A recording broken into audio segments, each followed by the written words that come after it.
Author Erickson, a gold medalist architect from Canada, says that the Renaissance is studied by the names of the artists and architects, with their creations recorded as great historical events. My name is Aspen Wooten. My name is Shoria Tundra. My name is Isir Halwani. My name is Grace Smith, and that leads to the question on whether or not Catholicism really had any influence on the Italian Renaissance as a whole. Our research concluded that it did have several different types of influence on the Renaissance, such as political, social, and the country's religion as a whole. According to Carol Langsey, who is a professor of Italian High Middle Ages history at the University of California, understandings of the Renaissance have thus in some ways hinged on the ideas about the late medieval church and the religious beliefs. So our first solution was that politics was heavily influenced. Significant Catholic figures in the Italian Renaissance had an influence on the political scene of Renaissance Italy. The Catholic faith till this day goes against various groups, but in Renaissance Italy, significant Catholic figures influenced the persecution of groups such as the Jews. According to Marking the Jews in Renaissance Italy by Oxford University professor Flora Casson, Italian Jews first had to wear a yellow round badge on their chest and then later a yellow beret. These discriminatory marks were a widespread phenomenon with serious consequences for Jew communities.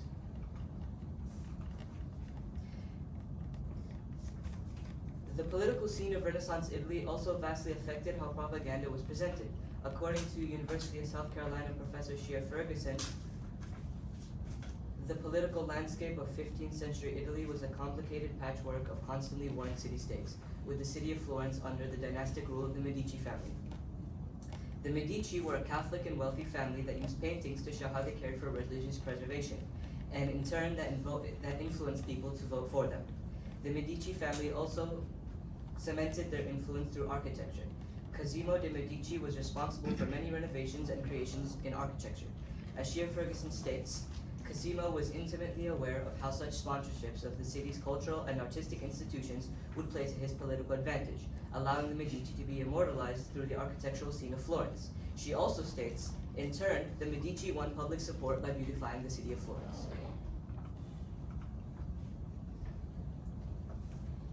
Social life was heavily swayed in the times of the Italian Renaissance, and Catholicism drastically affected the day-to-day lives of people living in the times of the Italian Renaissance. According to Jared Cohen, a former professor of sociology, anthropology, and public health at the University of Maryland, he argues that evidence shows that rational capitalism was born in pre-Reformation Italy, where Catholicism, not Protestantism, predominated. This paved the way for people practicing Catholicism to learn and understand this and utilize it for their economic benefit, as can be seen in this image of merchants conducting business in Florence, Italy. Going on to education, the Roman Catholic Church, through its wide influence all over Italy, was able to input itself into education. Written by Giorgio Caravelli, an Italian PhD and professor whose life's research consists of early modern European history, states the work of the Inquisition was accompanied by censorship that controlled all texts that manifested evidence of these experiences. Censorship aimed to erase the margins of human free will, watering down its role in the state of sinlessness resulting from mystical union with God. As can be seen in this image of young students in school reading and learning the teachings of the Bible, education being something that occurred almost every day was now being used as a way to spread Catholic beliefs to young children to shape their thoughts for the future, as the church would make sure to censor what they didn't want being read and promoted that were Catholic beliefs. According to Lumen Learning, the church had influence through many different measures, with how the art was portrayed. In doing this, the church was still able to spread their ideas of mercy and forgiveness, stemming from humanism.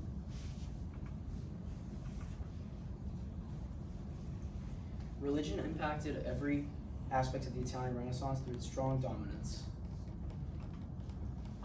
In art, Catholicism influenced many famous paintings made in this era. Leonardo da Vinci, one of the most prominent artists of his time, made these two pieces of art: the Vitruvian Man to your left and the Last Supper to your right. According to Leonardo da Vinci's .net, a website made solely for displaying and describing Da Vinci's paintings. It states the proportional relationship of the parts reflect the universal design, and a medical equilibrium of elements ensures a stable structure. These qualities are thus shared equally by God's creation of the human body and the human being's own production of a good building. This is for the Vinci reading.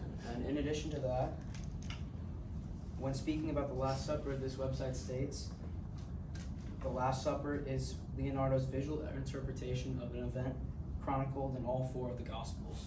These pieces of art were extremely famous, and Da Vinci Catholicism influence and was actually a cause of many artworks made in this time period. Britannica states, as you can see in this graph right here, that Catholicism took up 88.6% of the population in the Renaissance Italy, rather than all the other religions that were there at that time. Since the Catholic Church held great power in Italy, according to History.com, people were afraid of how much power the church could hold and control most decisions. People believed that the church was corrupt and dishonest behind closed doors. This led to people bribing the Pope in politics. If someone offered money, they would automatically win the conflict. Looking at the limitations, it is clear to see that Catholicism impacted the social, economical, and educational and overall social landscape of the Italian Renaissance as a whole. Thank you.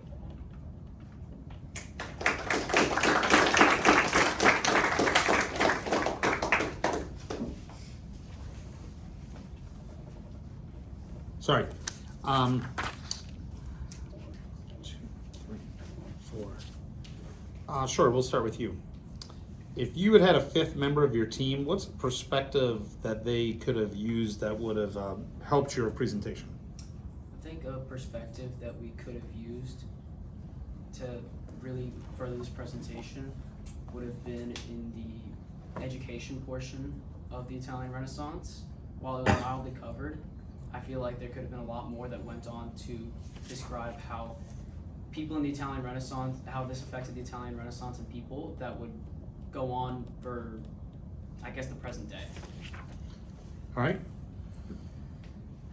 Great. Sorry. Describe an argument from one of your peers' reports that makes you think differently about the solution you guys came up with as a group. Aspen had an argument about social life, and she argued that it didn't really have a big impact overall. But for our presentation, we combined it that the social had a big thing, and a lot of social impacts are political and educational together as a whole. Okay. Asp, is there a compelling argument from someone's IRR that you didn't use in the presentation, and if so, why?